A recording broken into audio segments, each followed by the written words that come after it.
equals. Tony! Is that Tony? Yes. Hootie! Woo! That was a strong one. No. That was with gusto. It's like being an MJR.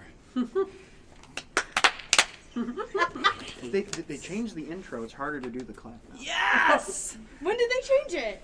Was it after we went to see Dune? Because it was in Dune. No, it was. Because I clapped at Dune. No, last time I was at MJR, I actually like this better. They have more like classic movies in the intro instead of just like rambling. Yeah, okay, I know what you're talking about. Grant, you've browned. I have. I'm sorry. Why are you I couldn't- apologizing? I don't know. He wants to become a bronze god. Sure. Outside, what's that?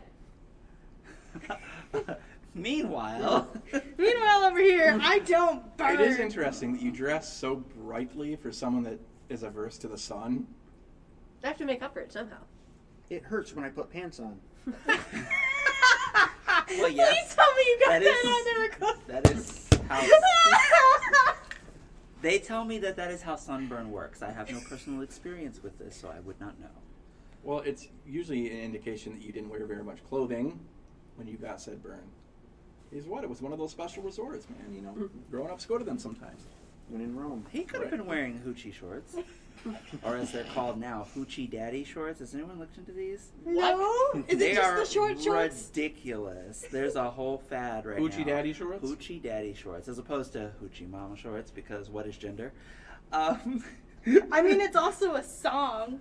Actually, Is that what hood that- rat, hoochie mama. Yeah, it's Two a Live song. Crew. This That's, you said oh no, I hoochie- knew. Okay, I know that. Yeah. Yeah. I'm just saying that there's a current fad of hoochie daddy shorts. This all sounds fake, but okay. It's a song. No. It started with several bisexual men on my page just showing out in their hoochie shorts, and I'm like, this is amazing. I love it.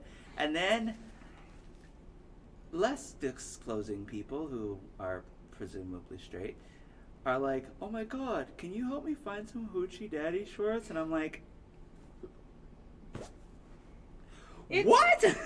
So, you know, They just look like, I don't know. Have you ever seen like This sounds pictures? like TikTok nonsense right here. Have you ever It seen might like be. pictures of like athletes playing basketball back in like the 60s, and they had the really, really short shorts? True. so okay, It's that's what's kind of being- the similar concept, but tighter. Yes, and that's what's being marketed as the hoochie daddy shorts, but the actual, like the ones that, you know, my beloved and trusted bisexuals invented, I'm just giving it to them because why not, are the same as hoochie mama shorts, which is they have to be made of jean material. Right. Yes. They have to be cut short Like, you so have- that you you see have the to- strings, and they have yeah. to be short.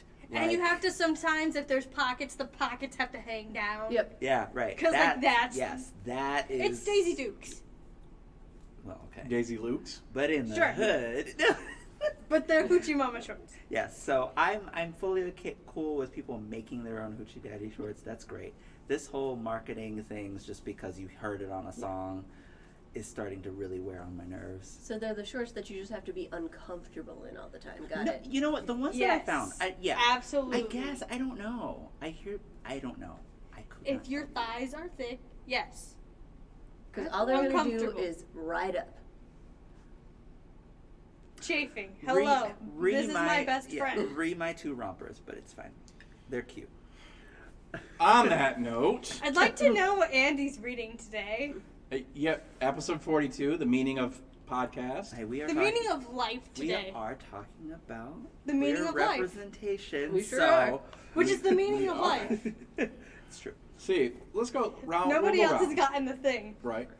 I am. Oh, 40. Okay. I got there. Oh, for shame! Took me a second. I forgot. Douglas 42. Adam, Hitchhiker's Guide to the Galaxy. The meaning of life is 42. I Episode know. 42. I'm not a Hitchhiker's person. I'm a Dirk Gently person. I only saw the movie, Which is but okay. it still makes sense. I've actually never engaged with any Hitchhiker's material. What am I reading? Okay, what am I reading today? It is your beloved Dungeon Daddy, Andy, and I will pass the I was going to say the He said it out loud. what? Again. Oh, it's a thing. It's official. It's been a thing, yes. Because you what made are it a thing. What are you reading? I will pass the never mind, I can't say that to Lord Ish in a minute. But I am reading. I'm diving into the familiar and not so happy, but I like it anyways, to territory of dystopian with, and I'm actually pretty close to being done. It's, oh my gosh. Tender is the Flesh by... You're reading that one. Speaking of Dungeons. I need to look up how to say their name. Agustina Don't ask me. Basterica. It's probably something crazy Polish that I don't know how. It is a translation. Yeah. So Oh, okay. Oh, cool. Cool. But it's chaotic. the general synopsis of this. In the future, all general animal life on the planet is deemed toxic to humans. So humans, of course, go on this giant binge where they're immolating anything that walks the earth because it's now toxic to them. So they turn to the only source of life left on earth that isn't toxic to them as a source of meat. Ah, cannibalism. Yep. Exactly. Got it. And it's kind of... We'd do it if we didn't have any other options. There are some interesting notes in it. Which of us would you eat first? Yeah. I got good marbling. Actually, it probably would be Andy first. I was Because about to ask, can it be me first so I don't have to live on the planet any longer? Oh, that's terrible. Okay, so the book is good. You like it? It's pretty demented. It's pretty good. Okay. I'm thoroughly enjoying it, as much as one can. Something so, but I love dystopian. You do so love dystopian. Yeah. It's your bag. It's All right. it's good. Lord Ish.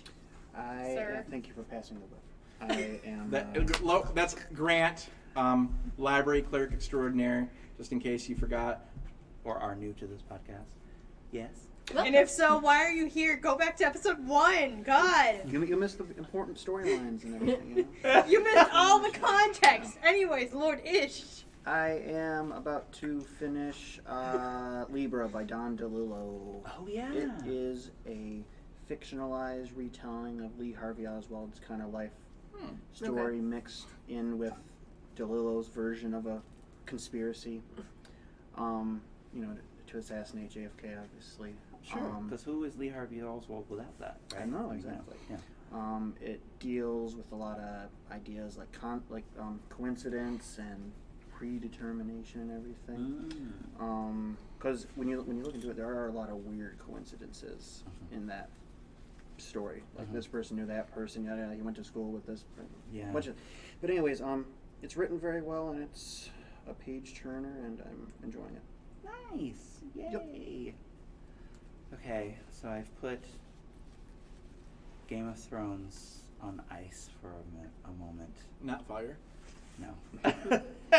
It's great. I still like it. It's just I'm putting it on ice for a moment because I need comfort reads.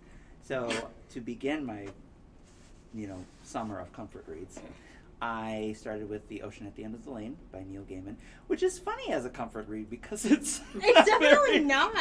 It's not comfortable. Yeah. It's sad and depressing. Certainly the beginning is more depressing the second time around. The first time it was just like, oh my gosh, can we get through this to the the Neil Gaiman part of the story? But the beginning, there's little things like the fact that no one shows up to this kid's birthday party, so he's really sad about it, but he's happy about his Batman figure and his Narnia books. And he says, there's a line where he says, I prefer the company of books to people. And I just that is like, such an accurate I'm like, statement. at 33, I've earned that. At 7, his own baby sister refuses to be a part of his birthday party. So, this kid is pretty sad. So, but it's a good book. I love it. Anyway, that's what I'm reading. Right now I'm splitting my time between a book and 3 games. So, book-wise, I'm reading Cursed Objects, Strange But True Stories, The World's Most Infamous Items by J.W. Ocker. Essentially, I've been reading it weirdly, so instead of just going through the book normally, because they're written as little entries on the different objects, I've just been opening it to a random object in the book and then finding where that begins and then reading that object every day. Because it's just interesting to do that. I haven't gotten to Annabelle yet, but when I do, you'll all hear about it because I'll start screaming in the middle of the room. Does it have the Dybbuk box? They should have the Dybbuk boxes, but you can make your own Dybbuk boxes. So I'm not entirely sure if we're talking about the specific Dybbuk box or the other specific Dybbuk box, because there's like 9 of them. Okay. Anyways, spookiness aside, wait till our Halloween podcast for me to explain that nonsense. 9? Yeah, it gets worse than that because you can make Filing more. that away. I'll explain it to you after this. And then games-wise, Sims 4 Werewolves came out, so I've been playing Sims 4 Werewolves. Of course you have. There's a whole entire Gordon Ramsay reference if you accidentally eat raw meat, and I'm living for it. Oh, yeah. I showed that to you Saturday. Genius. And then I'm also playing Legend of Mana again, because when am I not? It's beautiful. Storyline is basically the whole entire world has gone into shambles, and you have to put it back together again. And then I'm also playing Wasteland 2, which is a dystopian game that's kind of like a CRPG, D&D type thing. Western, where you're going around in like a new Arizona area to go do a whole bunch of stuff. I haven't gotten too far yet, except for collecting random people and minions, because that is what I do. And currently I'm in this dungeon of like poison, and I don't know if I'm gonna live or if I'm gonna have to make new characters. So, Jen, what are you doing? I just literally about 10 minutes before my shift started this morning finished. Don't give me that look. Postcards from Summer by Cynthia Platt, Oh, yeah, how was that? which was really entertaining. It's really long, but it actually does chip away at a good pace. Dual timeline. In the now, our character is Lexi. Her mother died when she was like 5 years old of this undiagnosed heart defect, and her father has essentially just never talked about her mother since. So then when she gets a package from her estranged grandmother addressed to what she thinks is her first name and her mother's maiden name, she's like, well, guess I gotta explore this, and she ends up on Mackinac Island for the summer. In the past timeline, we have her 16, 17-year-old mother. Her name is Emma, and we are sort of unraveling some of the mysteries about what was left behind in the box and who Lexi's father might be, because there are 2 guys in the picture, neither of whom has the same name as her dad in the current timeline. But, okay. Wow, that's interesting. Yeah, so there's just a lot to unpack, and it was good. Like, it was a little bit, you could kind of tell it wasn't written by a Michigander because it was referred to as University of Michigan in full every single time it was mentioned in the text. Girl, bye. But it was a really, like, the character still felt realistic and well developed, and I was interested in seeing how this all got unpacked. Yeah. So, Cool. I do want to throw out there really quick. I forgot to say what I'm playing. I'm going to be playing it a lot more over the next week. Teenage Mutant Ninja Turtles: Shredder's Revenge on the Nintendo Switch. I mean, it's on other platforms as well. But if you have any awareness of the NES arcade cabinets of yesteryear, the side-scrolling beat-em-up action of the Turtles, it's wonderful. It's all that and more. It's going to be great. And there are unlockable characters in it as well. Oh, that's cool. So, I mean, right now you get the 4 Turtles. You get April O'Neil and not Casey Jones, but Splinter. But I know Casey Jones is an unlockable character, and I desperately want to play, as some weird little hockey mask wearing vigilante. It's gonna be great. Okay. Now I just got to get my lifelong friend Ryan to get a Nintendo Switch, So you can play together. play it. Of course. Because we spent many an hour at Aladdin's castle, blissfully unaware that they were selling drugs in the back room. Well, we sunk quarter after quarter into the Turtles cabinet, our arcade cabinet. So, but yes. but what are we discussing today? Pride! What? Do you want me to do it again? Yes. Wait, what? Pride! Wait, that was only 2 of us. Enunciation. Yes, we're not prying anything open. But what are we priding about, Tony? All right, fine. Queer wait, no! Queer representation in television.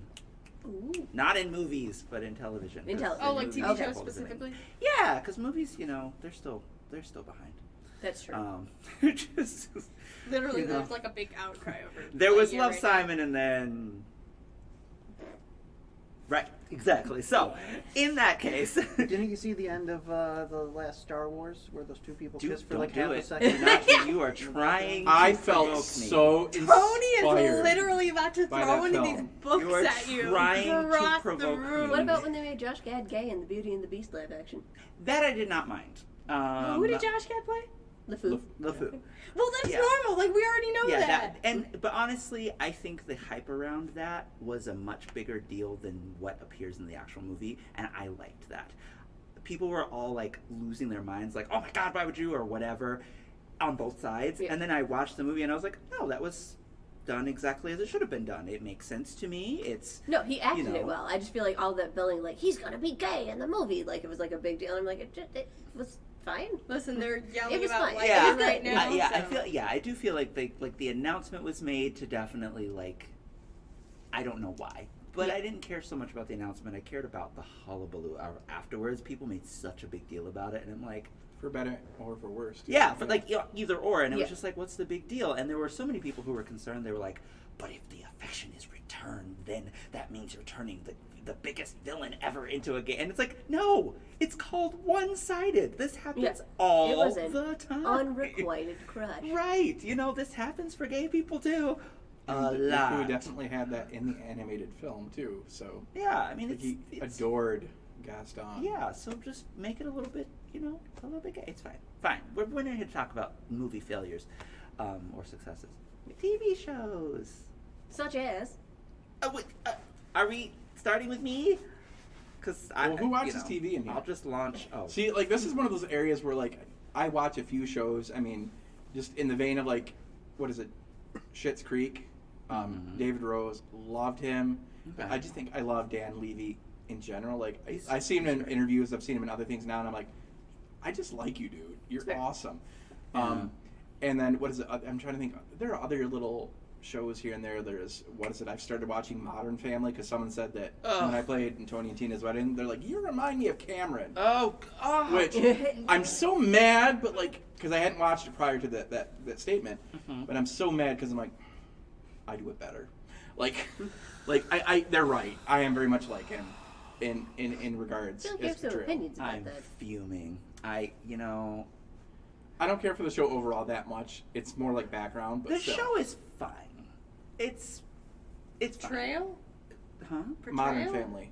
I hate the gay couple in that show because I guess that's a bit.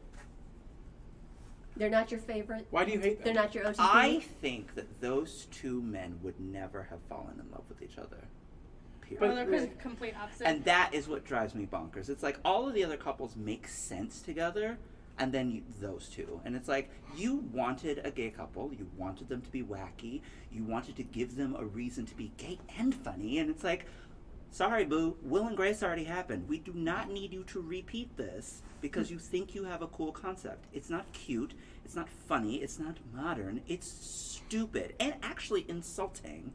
So I find their particular portrayal rather insulting, which is interesting because one of the two of them is gay and maybe he needed a paycheck. Whatever, I don't really care. I'm Yeah. glad for his Wait, the career. other's not?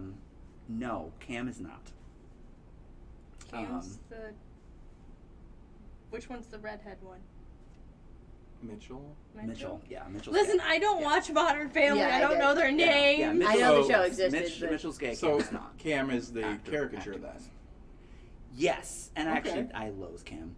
But I also don't like Mitchell because I'm like, these two people seem to hate each other.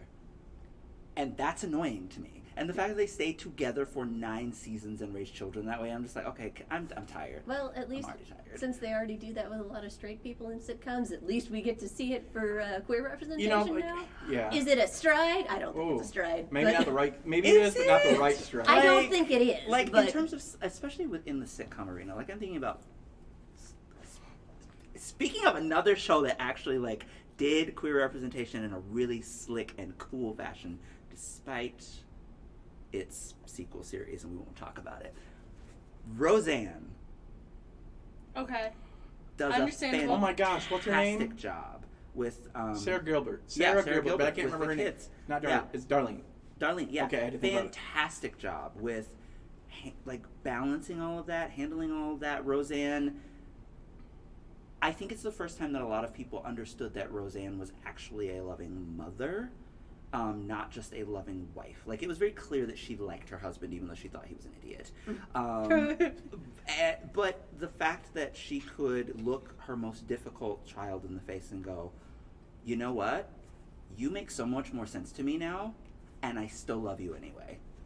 And it was like, what? I love that moment in the show. It wasn't a big deal afterwards. It was just like, boom, Darlene's gay. We kind of already knew it. Next. As an aside, really quick about that show that I like about Dan and Roseanne, is that there's that trope I hate in TV, the overly witty, smart wife and the idiotic husband. Like she might have been by nature of her character kind of like sharp for everyone, but he was never portrayed as like a stupid male. I agree. And I always appreciated that. Yeah. Just aside, let's get back on task. I don't want to derail anything, but good point. But like, okay, like, should we list off like examples, like, and this is going to be deferred to other people because like I would really have to think hard, like, okay, like, and I know plenty, but like right off the tip of my head, I can't just list them. I only know Gay couples in TV. Curtin Blaine. Curtin Blaine. Brittany and What's that Santana. from? Get out. Get out. Yeah. Aaron in charge. Brittany and Santana. I love them. They Oh, are God, I'm- so toxic. That's why I didn't like them. I'm like, you two should not be left alone in a room together. No, they should not. They were super toxic. But I think that the balancing of that was what I enjoyed. Yeah, And when you they were had the good, they were one- really good. And then every so often, one of them did something. I'm like, yo, red Sam! flag. Yeah, right. Sam! Yeah. But I liked that you got to see both couples exist in the same high school at the same time. Yes. So that you didn't have the one, like, heavenly portrayal or the one horrible portrayal. Yeah. You had them both in balance to one No, another. and I appreciate, too, that I think it was Naya Rivera especially, back in season 1, when it was just... R.I.P. Yes. Blessings on her memory. That, like, back in season 1, when they were still just kind of feeling everyone's character out and developing things, Yeah. they were apparently going to just have, like, a throwaway line about, like, yeah, sometimes Brittany and I like to make out. And Naya Rivera's like, time out. If you're going to do this, then I want to do it. I want this to be a real relationship that happens on the show. Yeah. I want this to get developed the way that you're going to develop a storyline for Kurt. Yeah. And God bless her for Yeah. going for that. I love that, especially because the two of them had been that classic thing that you see all the time with friends of the same gender in every TV show. It's been code since the 30s, 40s, 50s, whenever TV first took off. Where if you see, that term bromance, that really irritates me. Supernatural is really guilty of this. Supernatural is really guilty of this. Where you put two people of the same sex together, they're not related to one another, but they're constantly cracking jokes and poking at each other, and they're leaning on each other, and they can cry on each other's shoulders. But nobody really thinks too seriously about it, because if you do, then you start to look between the lines and notice, wait a minute, those two probably woke up and met together this morning. The entire internet thinks about it. I assure you. Well, of I course. assure you. Yes, but it's one of those things that you cannot get away with in television anymore. Thank you, Naya Rivera. Yeah. Because the audience is tired of it. They're like, no, either they're gay or they're not. Like, Cooper, get please off the pot. decide. Please decide. Yeah, like, decide or we'll decide for you, Arthur. And then the writers were like, you know what? Let's run with it. Because the Arthur writers are insane. Merlin writers are insane. Wait, Yes. what's Merlin, the show. Are you talking about Merlin. Merthyr? Talking about Merthyr. Thank you. Okay. Oh, I'm talking about Merthyr. The BBC show Merlin. Okay. Yeah. Merlin and Arthur were Are incredibly clear. they are so queer coded. It's ridiculous. Yes. Obviously, I've only seen in like the 6 show, episodes, and I was like having an aneurysm every single And time. I don't know if they ever actually confirm it, but I do know at one point on Tumblr, like one of the writers revealed that they follow what's going on Tumblr, and they totally lean in the writer's room. Like, they're like, yeah, we were going to just have this scene do this, but then That's we read because Tumblr. literally BBC just follows us because we scream. I day don't in think and they day ever out. actually like made it official on a No, television because they show. finished the show before it became a thing. Because who was it? That's Arthur. right. The guy who played Arthur decided that he didn't want to do the show anymore after like 6 seasons, so they had to literally like cut it cold turkey. So they have to kill him And- because he's King Arthur. Yeah. Oh, and so they had to finish the show that way, so we never fully got confirmation either way on if they really were queer-coded or not. Oh, It was just kind of one of those things where, like, the audience knew. We could see it. It was literally right there. But, like, then we have Gwen come in because we have to have the Arthurian legends in there.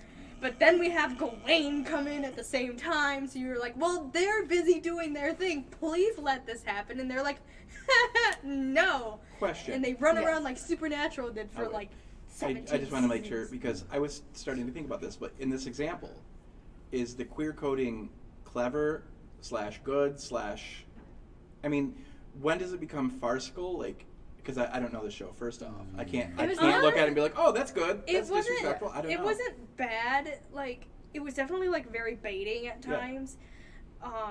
Like, and I'm saying this as somebody who literally watched all 6 seasons when they were airing at the time. Yeah. They were very baiting. Like, it was times where, like, I'm sitting there going, oh my god, like, literally you could just, like, let this happen right now because something bad just happened and they saved each other and now they're, like, literally standing nose to nose like and you're crying like, in each other's arms. Yeah. please, Yes. And I'm see, literally going to smack your heads together. Yeah. But they never went the route that Supernatural did with their queer coding of characters. Because that was horrifying and terrible and should never happen in a show ever, but it did. But, like, I feel like if you look at, you know, queer baiting as, like, a term and a thing, Merlin handles it a lot better and baits you in a better, like, it's still baiting, it's still bad, but it's done in a more tasteful way to the point where you're like, You can still enjoy the television I can show. still enjoy the television show and everything else that's going along with it. Sure.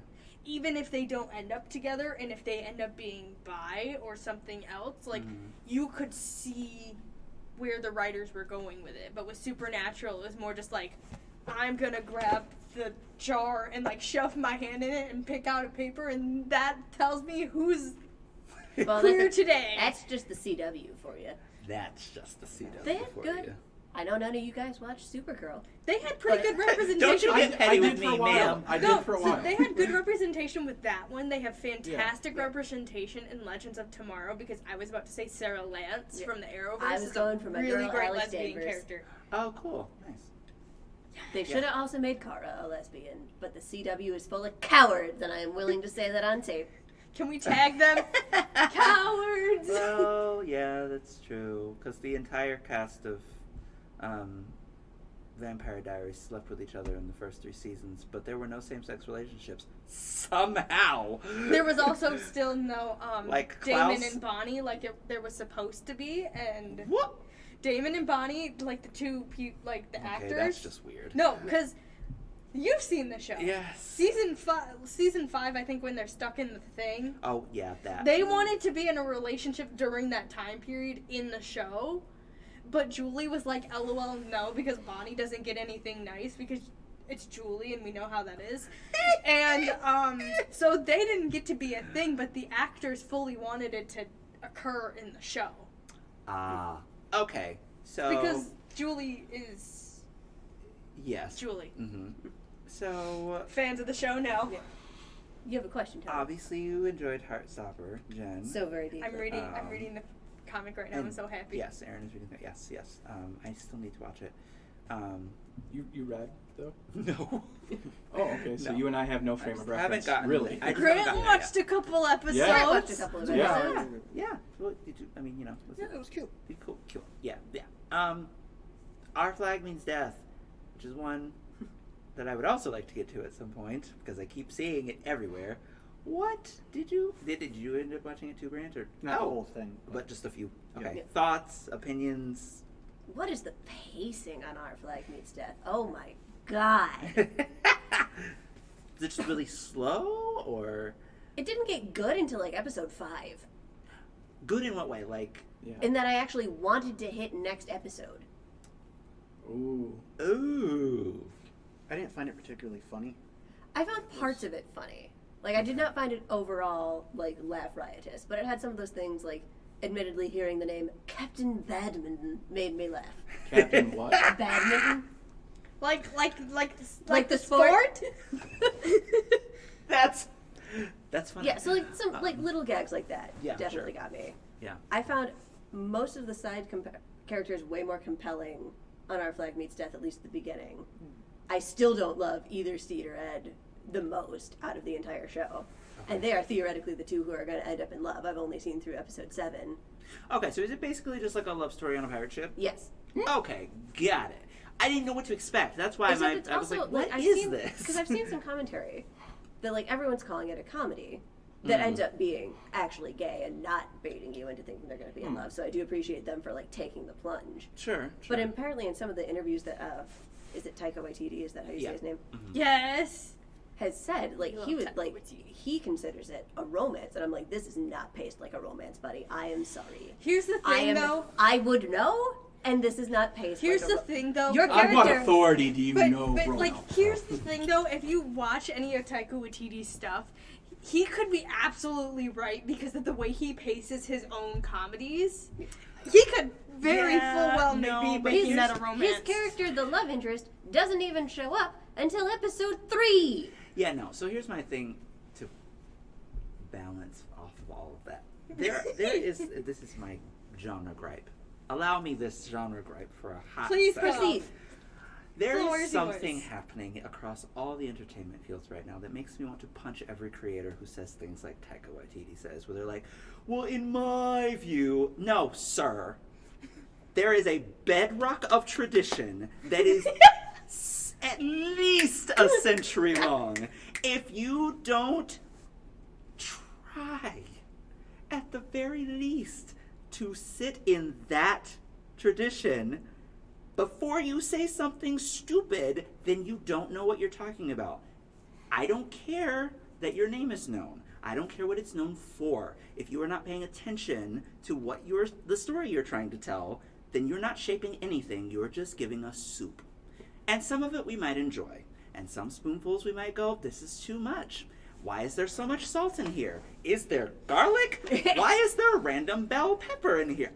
Yeah, you see and like what it's not romantic. I'm like not trying to. Yeah, but that's not the dispute. same thing as being. Yes, but like you know what happens by the end of Bridgerton episode 1? You know who the heroine and the hero are. You know it very well, and it has been signposted to you from about minute 2 that they're going to end up married, and that's not a spoiler because that's how romances work. Yeah. What the journey is what gets to be interesting. Precisely. So like, okay, so this dovetails into my absolute favorite queer show of all time at this point. It can always change. Well, you still haven't seen Heartstopper. I still haven't seen Heartstopper. I still haven't seen the new Queer as Folk, which looks dangerous. I want to see it, but I'm also like, let me just wait a year. And I still haven't seen Pose, so there's some stuff. So there's Pose is pretty but what is your current favorite? My current favorite at this point is Looking, which I watch it every year. It is fantastic. It's on HBO. It is how I fell in love with, because I had already seen him in Glee. But Jonathan Groff. Thank you. It is how We I love fell John Groff. in love We with do love Jonathan John. Groff.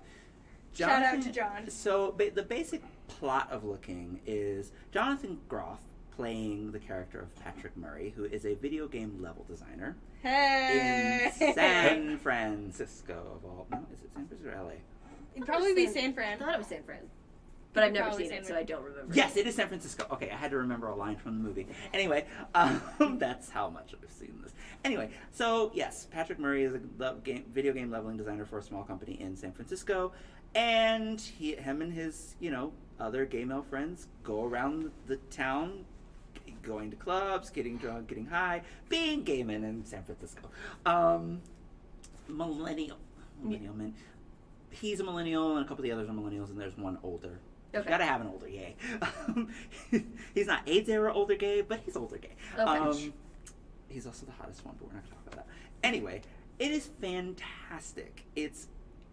I hate to use the word nuanced because I've seen it used so poorly lately, because everyone seems to think that nuance is like, I was gonna say that, and that is very rude.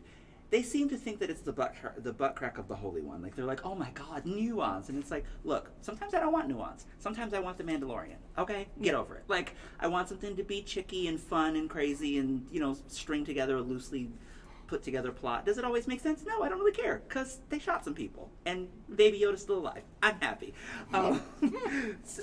Blasters we fired. we ride at dawn if Grogu doesn't live. Yeah, right, exactly. But Looking is aiming for that nuanced portrayal of what it actually feels like to be a 30-something, or a nearing 30-something person who has not yet fallen in love. And Patrick has a lot of anxiety about what's wrong with him.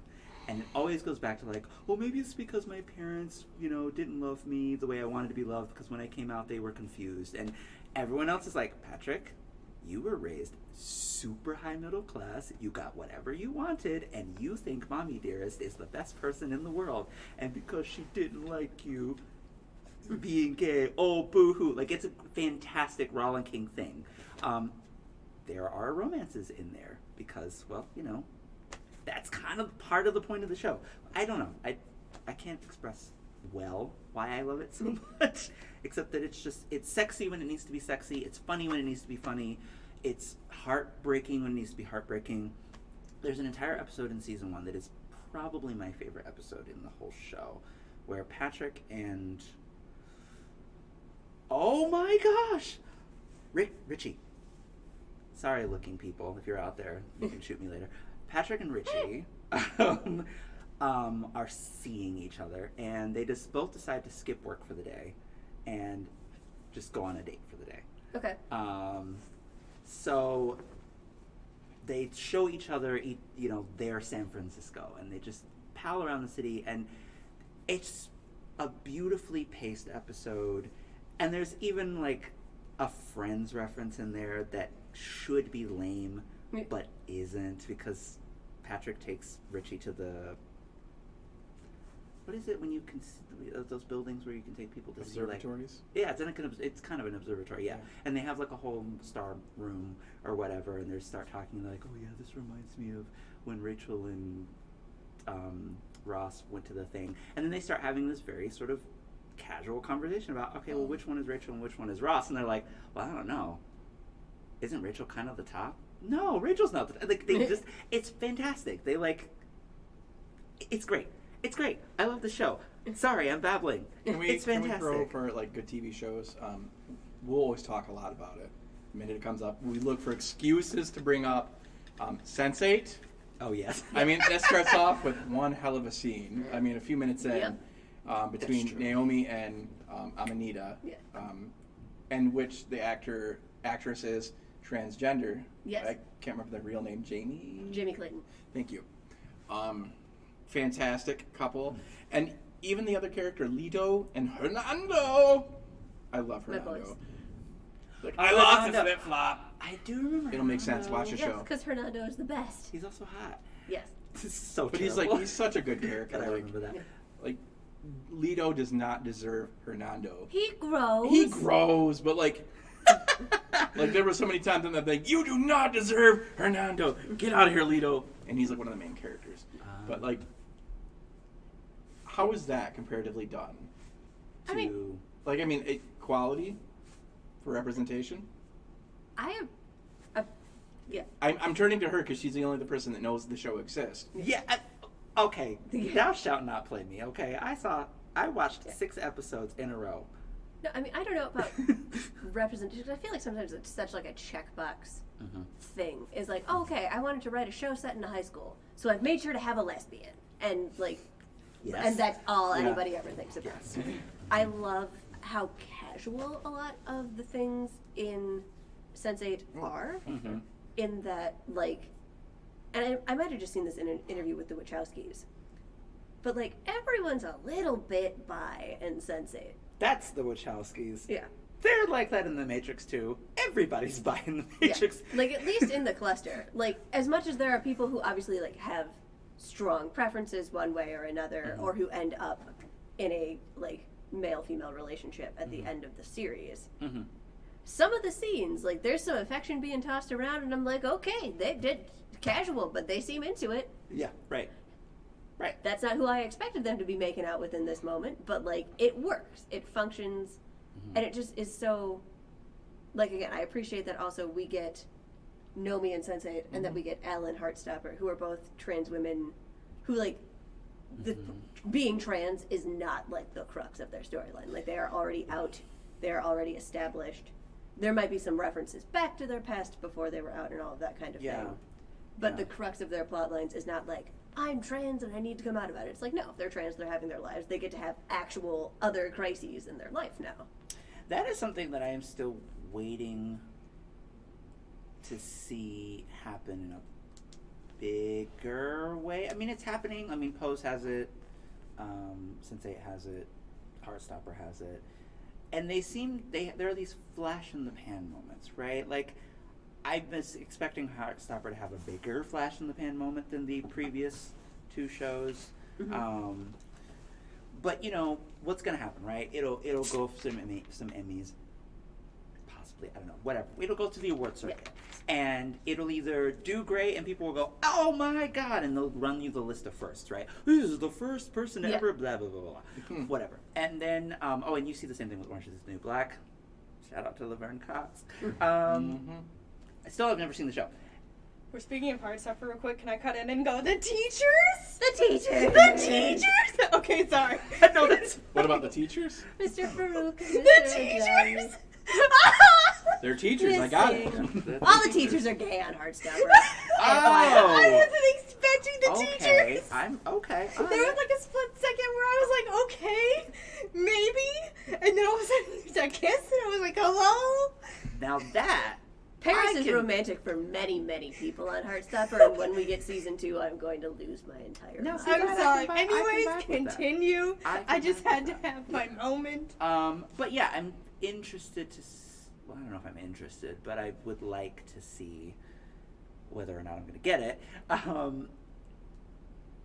Mature trans representation in television.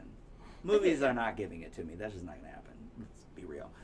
But I want to see something that's not a flashlight thing where it's like, oh my God, look at this, you know, because it's what I think one of the things that interested me about Schitt's Creek is how crazy everybody went over a white gay dude falling in love.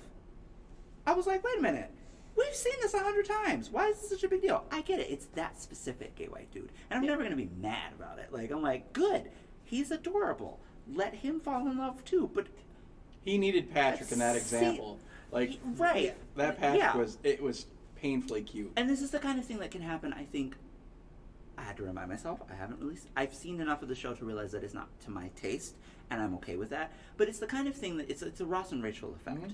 People don't actually, the will they won't they only works because people actually care about the character of Ross and the character of Rachel. They want what they want from them because they're desperate. And when you watch that show, like, especially when you binge it, you're caught up in it. Like, you really, really, you know every argument, you know every... It's the same thing with David and Patrick. People fell in love with David, and then Patrick happened, and they're like, oh my God. Like, that kind of thing I want to see more of, but I feel like there needs to be better material, if that makes sense. I don't know. Maybe I'm asking for the moon. I feel like, because as much as the one thing that I just deeply enjoy about Heartstopper, and it's just going to sound so basic of me. No, it can be basic. Is that, like, Charlie wins. In the same vein as Check Please and Biddy. These two stories have their gay little main teenage boy characters. Yeah. And they get to have what they want. Just like every single girl in a teenage movie from the 2010s and before. Yes. They get to have that sort of, like, perfect first love teen fantasy feeling. A Walk to Remember. And again, not that there isn't any struggle in their lives. Like, sure. Ben Hope is on my watch list. I see him in the streets and it's on. Ben Hope doesn't deserve rights. Okay. I mean, you're definitely not wrong. So, yeah, like, not that there isn't... Is he the Sebastian of the show? Yes. Ah, got it. Yeah. Like, not that there aren't some problems, but ultimately, like, we are treating Charlie with love and affection. We have treated Biddy with love and affection. We get to treat Nick Nelson with love and affection as he comes to terms, like, realizes that he's bi, comes to terms with coming out to the entire world and his homophobic friends and all of that kind of thing. Yeah, absolutely. And that they just get to win and be happy at the end of the day. And there doesn't have to be a lot of, conflict. like, you know, they get to be happy, but only after 10 seasons of will they, won't they fighting, or et cetera, that kind of thing. Like, they get We're to starting after the 10 seasons of Will They, Won't They, and we're just starting right into the season like, I appreciate that. Finally! Just leading a little, do. I like that we're seeing a little more of, like, at the end of the day, this is going to be a show about good things happening to them. Or, like, there's certain things as the comic gets further on. Yeah. Minor spoilers, all of this has been out for a while, so sorry, guys. But, like, the worst. as the comic goes on, we realize that Charlie actually has some very serious, like, He has mental some really health deep-seated problems. issues that he hasn't addressed He has a yet. real eating disorder that he has not even acknowledged to himself much less anybody outside of there. And all of those scenes come up. And Alice Oseman puts her trigger warnings on the top of the comic, like, hey, we're going to talk about eating disorders in this They're episode. literally about the bottom And of the I am- comic every single time I've been reading on Webtoon. But I am never afraid, like, oh God, she's going to kill Charlie. She's going to sabotage him and Nick. She's going to make something bad happen. Because I can trust that for the, like, affection and care that she has for these characters, yes, they're going to go through it. They're going to have realistic lives. But it's not going to purposely traumatize them for the sake of being, like, dark and gritty and serious and important and all of this kind of thing. Yeah, right. And I think that's one of the things, like, so with Patrick and Richie, there's a lot of will they, won't they, and I think you're supposed to want to punch Patrick Murray in the face. Because he is so bad. He never has fallen in love before. He's always been the guy to be like, all right, after 4 months, deuces, like, he just is gone. Because he just is not interested. What? Okay. It's hard stuff. Keep talking. Got it. So, I think what's interesting about Patrick and Richie's whole will they, won't they? First of all, it's only 2 seasons long, which is really sad because the show got canceled. And then they had to resolve it in the movie one way, because if they didn't, we would have killed them. They would no longer be producing content, which would make me sad because Adam Silvera's show deserves to be written by the best. All of that aside, there's also an additional will they, won't they, because Patrick Murray is Patrick Murray, of Patrick and Kevin. So Patrick does a Grey's Anatomy and sleeps with his boss. Whoops. Spoiler alert. But his boss is in a relationship with someone else. This seems complicated. It's complicated. So season 1 is basically Patrick and Richie's, will Patrick get his stuff together in order to earn Richie's love? And by the end of the season, spoilers for all you who haven't seen it, really watching it is worth it. You don't need to, the spoilers don't matter. Anyway, by the end of the season, Richie just looks Patrick in the face and is like, you're just not ready, and I'm not putting myself through this for you. Bye. This is maybe an hour after Patrick has slept with Kevin and has spent the walk home thinking, should I tell him, should I tell him, should I tell him? So, season 2 picks up with Patrick carrying on his secret affair with his boss in a tiny company. Mind you, Kevin's office is nothing but windows. I was wondering if it was one of those fancy all-glass situations. Terrible, awful office. They don't hide it very well. Obviously, there is one great episode. The Halloween episode in season 2 is wonderfully disastrous. Wonderfully disastrous, including ending with the Monster Mash. And one of the best drunk microphone revelations ever. It's great. It's fantastic. Wonderful. Anyway, so I guess I'm so used to the will they, won't they thing that... Or no, I'm not. Going with this is not. I don't know. Like, I'm not opposed to a good will they, won't they. Yeah. But I feel like so much of television has sort of typically relied on, okay, well, we need to keep the tension up, so we're going to do 6 seasons of will they, won't they, and they're not going to be happy until the end of the show. Right, because if they're happy, then because we cannot possibly think of another source of drama to write than them just having relationship tension. Like, God, there's no other source of drama that exists in the entire universe. That is so much easier to write than coming into the boardroom every day. So and mad going, about that. Glee 404, the breakup. Yeah. To this day. Still. Ugh. Because they break up. They broke up every single one of the major couples. They torpedoed all of them because they didn't know how to write conflict that wasn't relationship based. I'm sorry, I love Glee, Yeah, but it's true. no, it's true. Yeah, it was. Which maddening. is odd. And like because some of it makes sense. literally- Like Finn and Rachel, you can kind of torpedo them a bunch. As much as I love Finn and Rachel, they're real easy to torpedo and get off track. Especially in they that. just don't. They just don't work. I love them. I endgame them until, Corey Monteith, also rest in peace. Same. Yeah. Yeah. I know. Yeah. I did too. But like even the though I way knew they better. torpedoed Kurt and Blaine was just a disaster. Yeah. And I get, again, Yeah. they need some drama. They need to make sure that people can develop, blah, blah, blah. And almost you can even forgive that until they torpedo them again at the beginning of season 6. Yeah. That. I And also, then That was Blaine also dates a weird one. Karofsky? oh right. Which comes out of nowhere? And I think that's one Bear of in the those. bedroom. Why is there a bear in here? Oh yeah. I just think that there's something.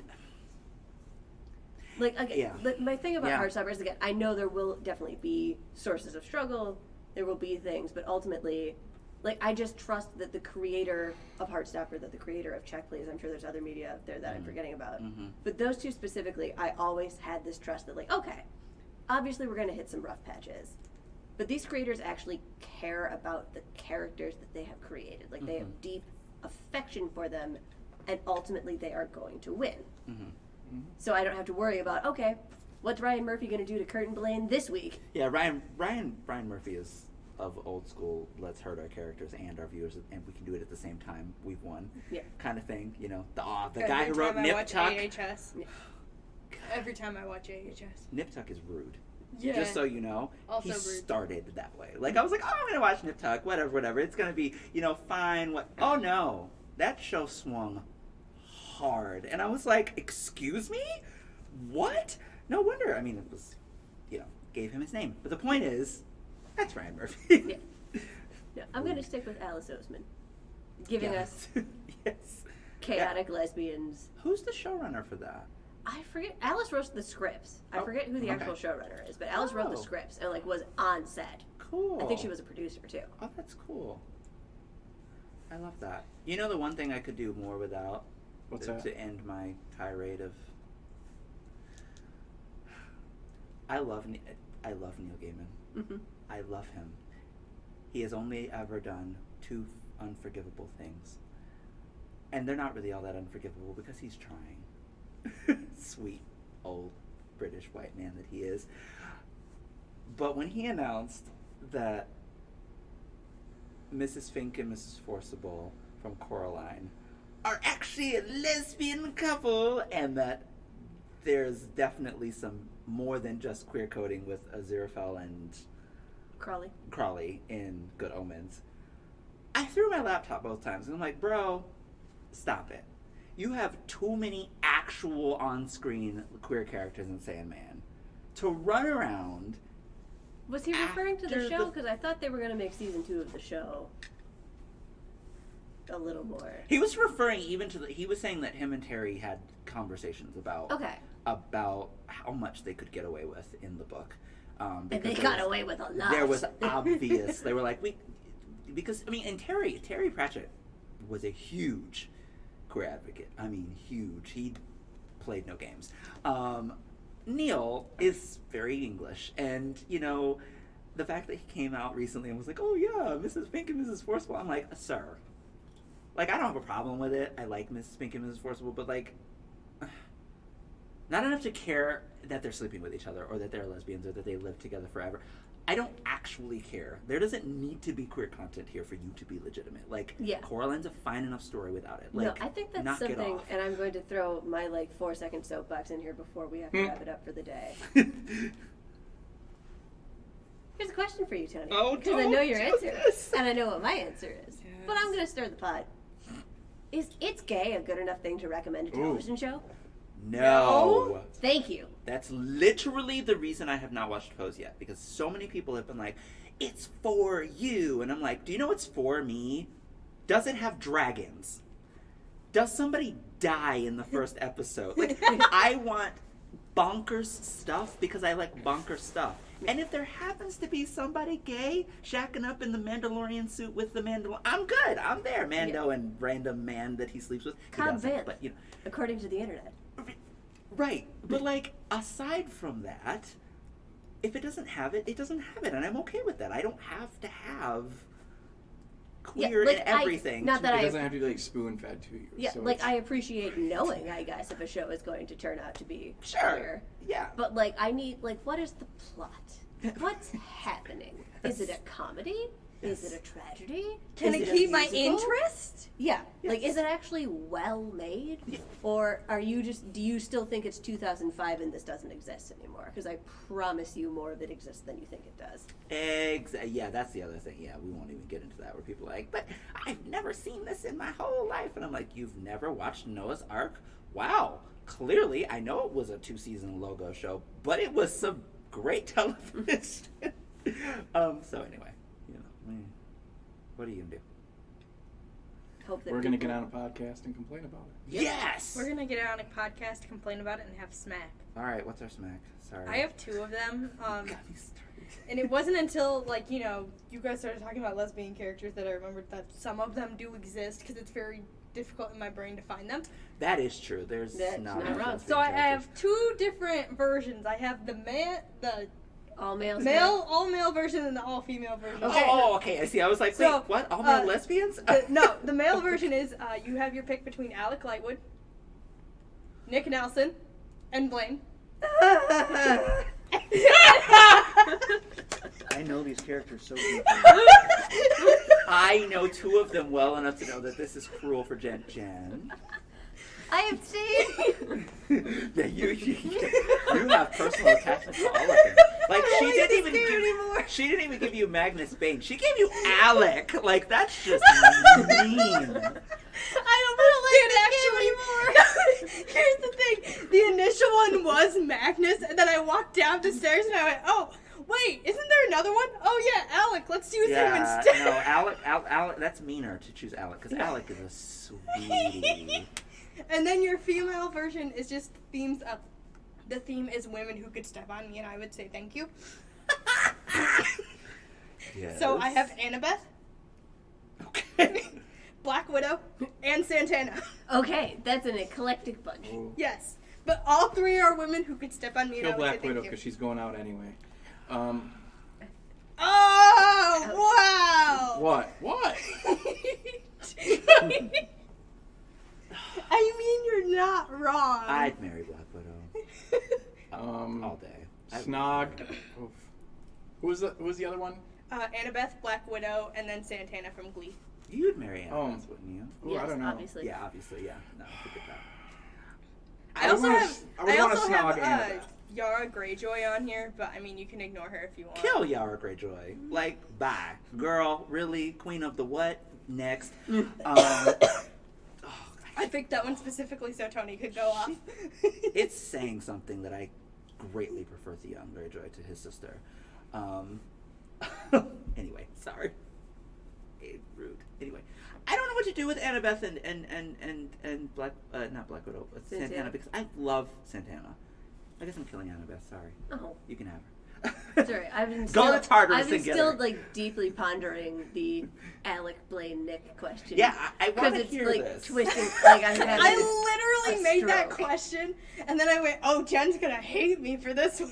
I'm- and then I was like, okay, "I'm gonna do it you know what? anyway." I will just throw my hat into the ring because I don't know what to do with the other 2 because I don't know Nick well enough, and that's an unfair fight. I am marrying fine. Alec because Alec is a sweetie. I love him. I want Alec. I've wanted Alec from word Okay. 1. So Alec's Listen, mine. I think I'm marrying Blaine anyways. You so would marry Blaine. Yes, of course I you would would. marry Blaine Anderson. Yes, yes. And I think, like the thing is, You're marrying Harry Potter. I just love Nick Nelson too much.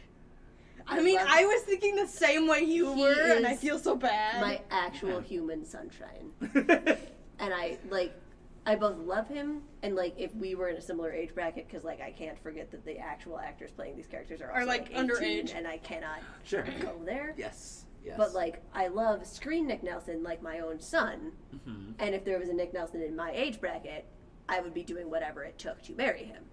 Ah, wait, so you all just marry both of them? I was going to kiss Nick Nelson, marry Blaine, and probably get cursed into oblivion by Magnus. And, That's true. and also die. And only after cursing you would he discover that he had the cure for raising Alec back from the dead all along, and he'd be like, oh man. So Well, now that he's curse got to was do it for fun. both you two. Yes, because it's Cassie Clare. Whatever she can do to overly complicate, I love it. Yes. That's not a criticism. You know, she likes to twist the characters up into knots. So, all right. It's been a podcast, people. It sure has. It's been a pride cast. What's next? D&D, I think. Happy early birthday, Gary Gygax. Gary All right. Gygax. D&D. Did I share the document for you all? Yes. You did. D&D. Everyone get your D&D. The alignment D&D. the alignment one I think is the most important one, but like if you want to go the extra mile. I think you need to bring us all some dice so Everyone we can get your roll. D20s ready. Oh, I did Right. dice. I don't.